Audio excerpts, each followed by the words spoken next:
राधे राधे। सभी जनों को राधे राधे। आज के टॉपिक में हम जानने वाले हैं राम नाम सत्य है। ये कैसे शुरू हुआ, कब शुरू हुआ, मृतक के पीछे राम नाम सत्य है ऐसा क्यों बोला जाता है। तो आइए जानते हैं इसके बारे में।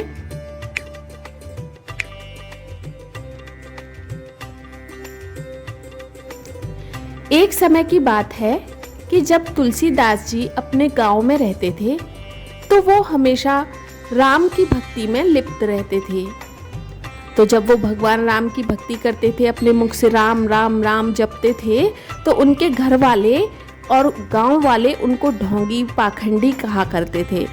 और ढोंगी पाखंडी कहकर घर वालों ने उन्हें घर से निकाल दिया और गांव वालों ने भी सहयोग किया कि तुलसीदास जी को घर से निकालो, ये ढोंगी हैं, ये पाखंडी हैं। तो तुलसीदास जी गंगा जी के घाट पर रहने लगे। अक्सर यही होता है कि हमारे प्राचीन समय में जितने भी बड़े बड़े भक्त हुए हैं उनको परिवार से बड़ा कष्ट मिला है। चाहे मीराबाई हों, तुलसीदास जी हों, कोई भी हो, बड़े से बड़े भक्त हैं, उनको बड़ा कष्ट दिया है इस समाज ने और परिवार के लोगों ने। और आज कलिकाल में भी देख लो, आपके परिवार में जो भी भक्त होगा, लोग उसी से ज़्यादा ईर्ष्या करते हैं, उसी से ज़्यादा चिढ़ते हैं और इसी शब्द से संबोधित करते हैं कि ढोंगी है, पाखंडी है, दिखावा कर रहा है। सबसे पहले अगर आप भक्ति के रास्ते पे चलते हैं, भक्ति मार्ग पर चलते हैं और सत्य कर्म करते हैं, तो सबसे पहले आपके घर वालों को, परिवार वालों को ही सबसे ज़्यादा दिक्कत होती है, वही बातें बनाने लगते हैं। ऐसे ही तुलसीदास जी के साथ हुआ। जब वो राम नाम जपते थे तो परिवार वालों को इस नाम से बड़ी दिक्कत थी।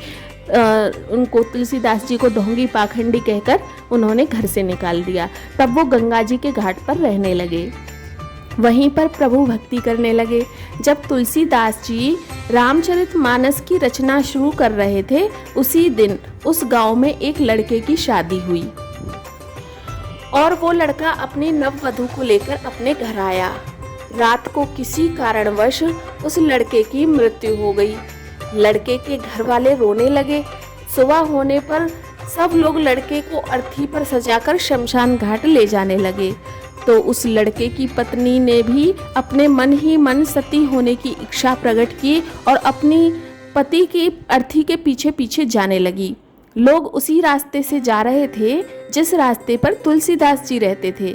लोग जा रहे थे तो लड़के की जो पत्नी थी उसकी नज़र तुलसीदास जी पर पड़ी और उस नववधू ने सोचा कि अपने पति के साथ सती होने से पहले मैं एक बार इन ब्राह्मण देवता को प्रणाम कर लेती हूँ।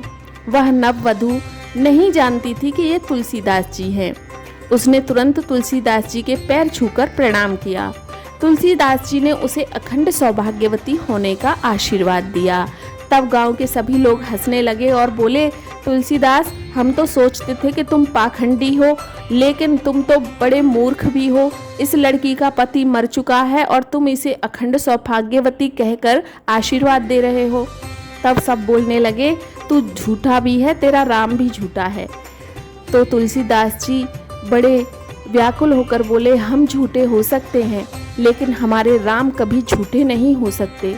सबने बोला, तब प्रमाण दो, फिर तुम झूठे नहीं हो, तुम्हारे राम झूठे नहीं हैं तो प्रमाण दो। तुलसीदास जी ने अर्थी को रखवाया और उस मरे हुए लड़के के पास जाकर उसके कान में बोला, राम नाम सत्य है। ऐसा एक बार बोला तो लड़का हिलने लगा। दूसरी बार फिर तुलसीदास जी ने लड़के के कान में बोला, राम नाम सत्य है। लड़का थोड़ा सचेत हुआ। तुलसीदास जी फिर तीसरी बार उसके लड़के के कान में बोले, राम नाम सत्य है। मृतक लड़का अर्थी से नीचे उठकर बैठ गया। सभी को बहुत आश्चर्य हुआ कि मृतक कैसे जीवित हो सकता है। सबने तुलसीदास जी को सिद्ध संत मान लिया। तुलसीदास जी के चरणों में दंडवत प्रणाम करके माफ़ी मांगने लगे। तुलसीदास जी बोले, अगर आप लोग यहाँ इस रास्ते से नहीं जाते तो मेरे राम के नाम को सत्य होने का प्रमाण कैसे मिलता। ये तो सब हमारे राम की लीला है। उसी दिन से मृतक के पीछे राम नाम सत्य बोलने लगे और राम नाम सत्य बोलने की प्रथा चल पड़ी। लेकिन राम नाम सत्य बोलना कोई अशुभ नहीं होता। राम नाम सत्य है तो वो सत्य ही है। राम का नाम सत्य है।